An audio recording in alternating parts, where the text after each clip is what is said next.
Alors là, par contre, pour le coup, c'est pas surprenant parce qu'il l'avait teasé, mais c'est extrêmement important à avoir comme information. On se retrouve aujourd'hui sur la chaîne de Jeux Vidéo Magazine pour parler effectivement de Microsoft qui va lancer CoPilot sur Xbox.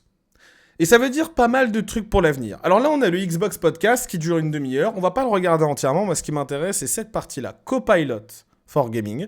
Ce sera lancé le mois prochain. Et d'ailleurs, ils ont fait aussi une update pour le programme Xbox Play Anywhere. On en avait parlé dans un journal des Xbox Series il y a de cela quelques jours. Donc voilà, on est un peu dans le thème. Commençons. Je vous laisse l'intro pour que vous puissiez voir qui sont les invités. Et on regarde toute la partie CoPilot. On va parler d'IA et d'assistant IA sur console Xbox. Ça va faire du débat. C'est parti. Hello and welcome to the official Xbox podcast, the only podcast that comes to you from inside Xbox. I'm Ethan, and today we are digging into the recent updates to the Xbox platform, including AI, Xbox Play Anywhere, cloud, and more. We have Fatima Kardar and Jason Ronald here as our experts on all things AI and the Xbox platform. Fatima, Jason, welcome to the show. How you doing? Awesome. Thanks for having us. Let's dive right into it. Fatima, you're the CVP of Gaming AI. Incredible job title. Tell me about your role. So first, I have the best job in the world. Oh. Wow. Because I think AI is such an interesting space, but gaming is an even more interesting Donc là, space. je précise bien un petit truc parce que vous l'avez peut-être pas reconnu. Jason Ronald, hein, vous le connaissez peut-être. C'est lui qui gérait, on va dire, toute la partie architecture, etc. des consoles Xbox. Pour la madame, je la connais pas. Mais en tout cas, Jason Ronald, on le connaît très bien. Gotta be kind of intense, I imagine, too. It is definitely intense, but in a good way. Yeah, totally. Jason, your title now, the VP of the next generation. I'm sure there's 100 Star Trek jokes I can make. Et c'est vrai qu'en plus, j'ai oublié de préciser, parce que je parlais des anciennes consoles Xbox, il gère aussi toute la partie de la prochaine génération Xbox. Alors, il y a plein de rumeurs en ce moment, 2026, 2027, etc. Mais voilà, en tout cas, c'est lui qui va gérer ça aux côtés de Sarah Bond, évidemment, qu'on a déjà parlé il y a de cela plusieurs mois maintenant. Future is. So that's everything from looking at the future of silicon, the future of our hardware, working with our great hardware team, partnering with Fatima and her team as we think about how AI can be transformative for gameplay. And ultimately, we're just really focused on how do we evolve the Xbox ecosystem to meet both creators and developers where they are. And one of my favorite parts of my job is working with the best creators all around the industry, just to make sure that we're designing and optimizing the platform to allow them to really deliver on their creative vision. Totally. I love that you brought up the teams, too, because obviously we're just three people here, lucky enough to be here, or unlucky enough on a morning that you have to sit here with me. But it takes a village. And so there are a ton of people working hard at every facet of the gig. And yeah, I just feel lucky to kind of be here to talk about what everybody's doing. Jason, we know each other a little bit. Alors, on va avancer sur CoPilot, du coup. About updates. Obviously, you both are so involved in some of the new updates coming to the platform. But let's start with you, Fatima. What has really been your focus? So for me, because I'm relatively newer to Xbox, my first instinct was to really learn more about the players. So really, if we're going to go build products, especially as we think of where gaming is headed, what needs to be done, I really need to ground myself in the player and where they're moving forward.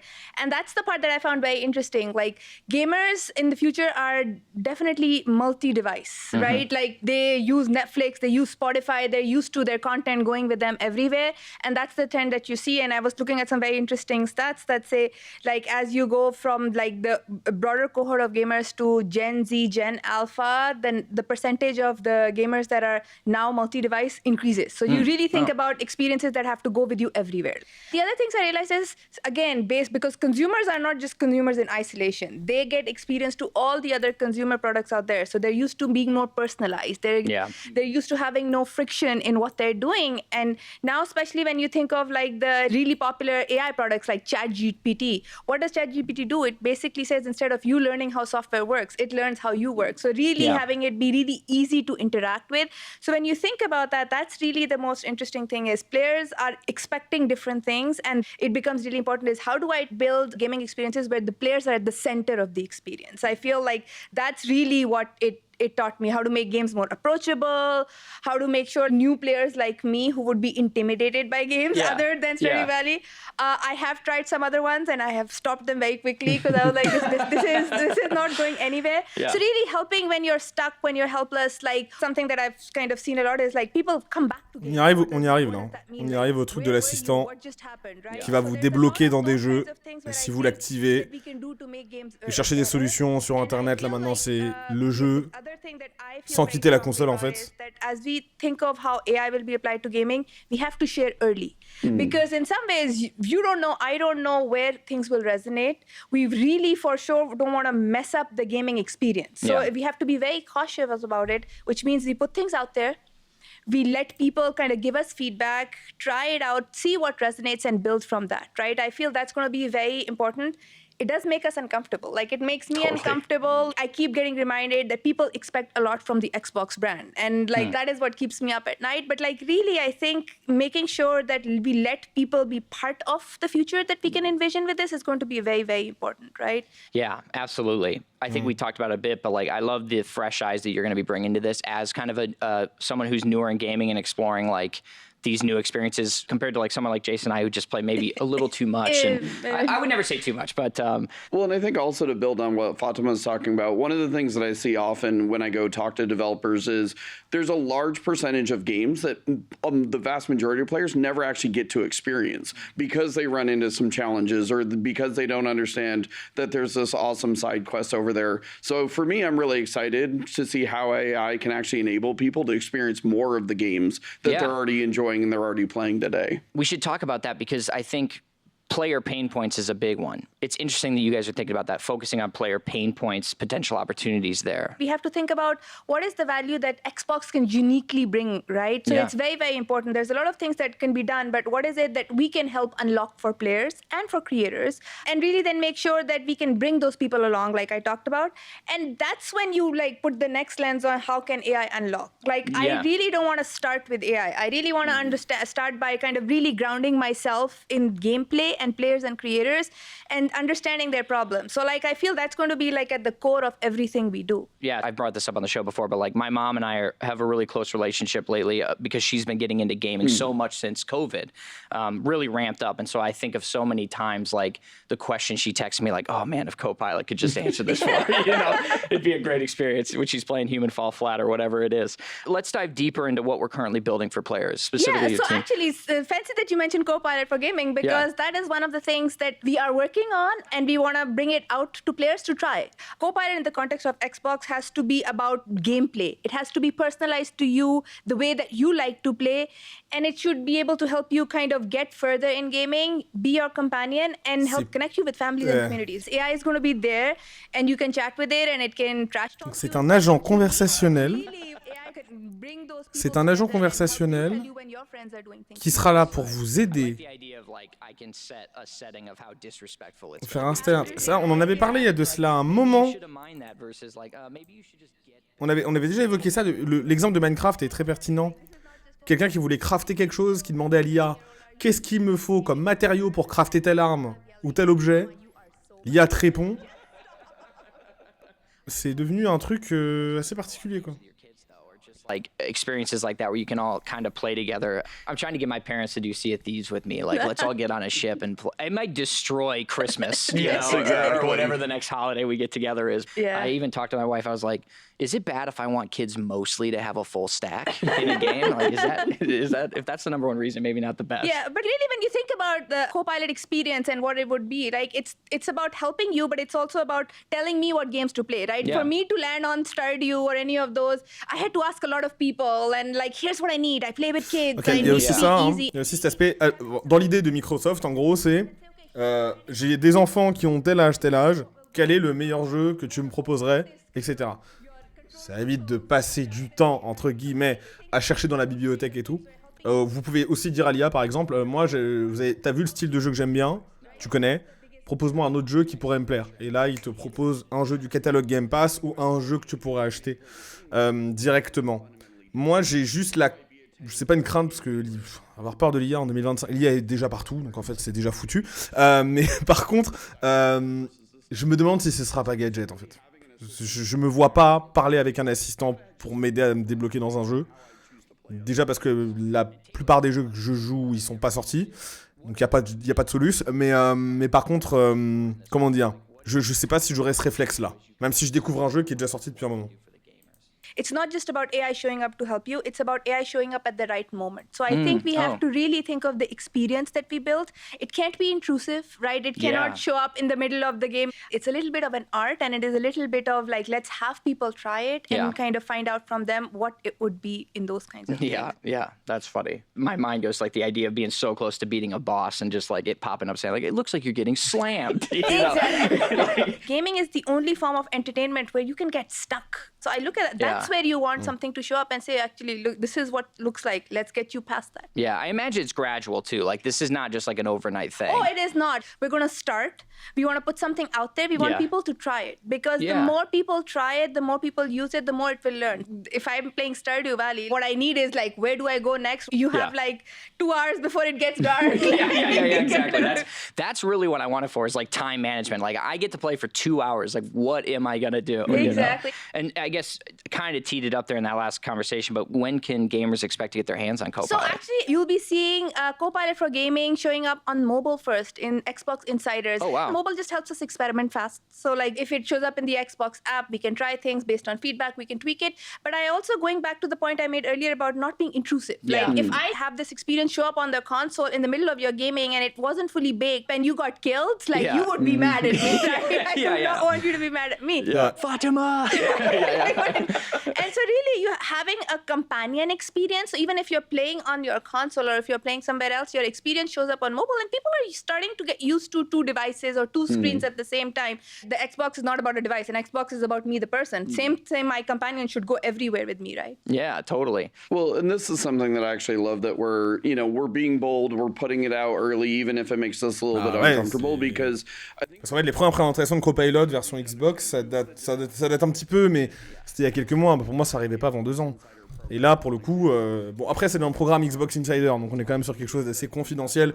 Pas tous les joueurs sont dans le programme, mais par contre, c'est un lancement assez tôt. À voir si ça intéressera les gens. C'est juste la question que je me pose. Je ne sais pas. En fait, sur le cheminement de pensée, c'est legit. Parce qu'effectivement, oui, la génération actuelle, c'est clair que les devices, ils vont partout, en fait. C'est le contenu qui traverse les frontières du hardware. Mais c'est juste que je ne sais pas si ça s'applique aux jeux vidéo sur ce cas-là. Mais bon. It understands Ethan. It knows what Ethan likes to do, and kind of bring that information in, and really understanding the context that it's in. Is this a scene? Is this a boss? Right? Like that kind of stuff. So I think that is going to be kind of very, very important for us to build a really holistic assistance vision. Totally. You got GDC right around the corner. I imagine showing off some of that there, maybe? Absolutely. We will be showing out some things. Actually, I brought some videos as well.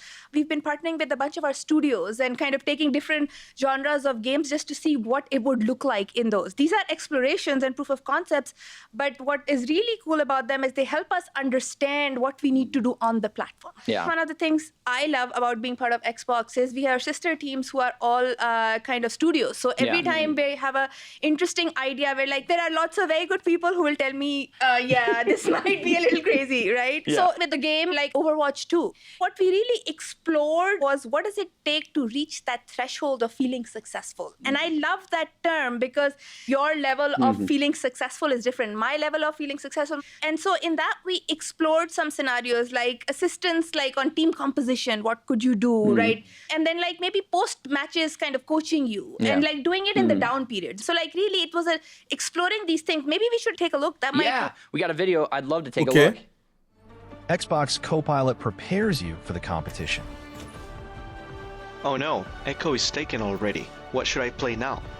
Echo's taken, but Cassidy would be a solid pick with this team. His mid-range hit scan and Mercy's damage boost will work great on Ilio's ruins. Plus, you've done great with him on this map before.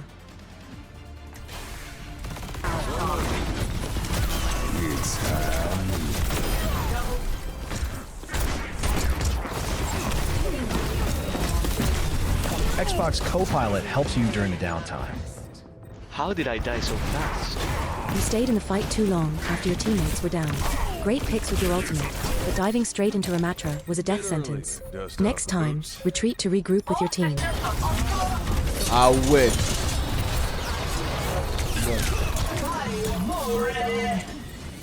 Xbox CoPilot is there when you have questions.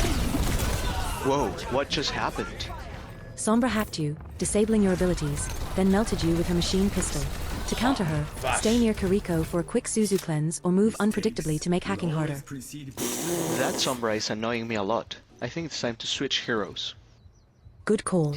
Soldier 76 could work well here, since you can pressure Sombra at range and self-heal to survive her engages. Stay with your team and keep an eye on flanks.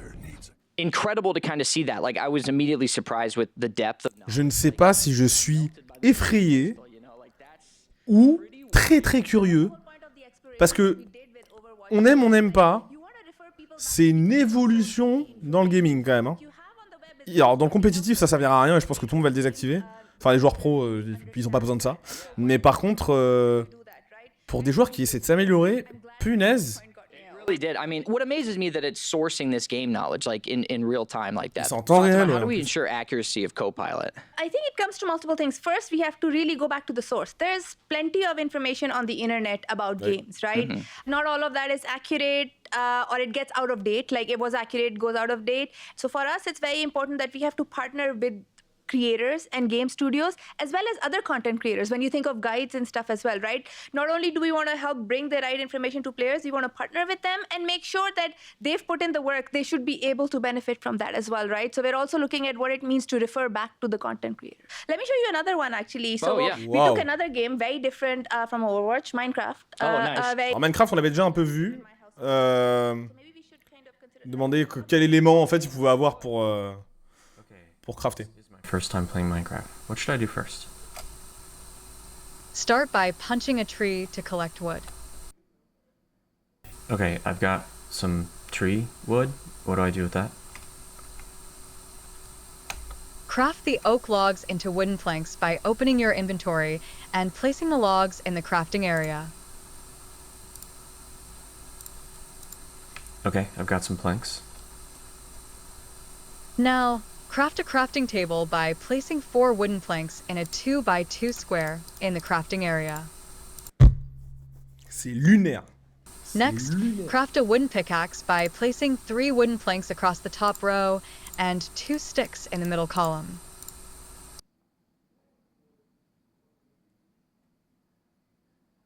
Oh wait, where's my crafting table?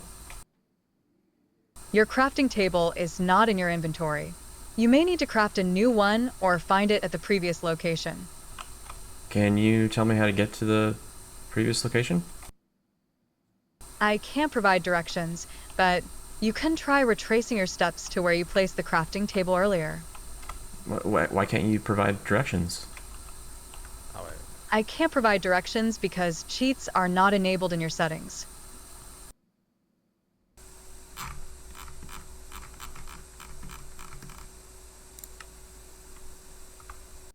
Okay, now I've got cheats enabled. Where do I find ores? You last saw coal ore right next to you, but a few blocks lower.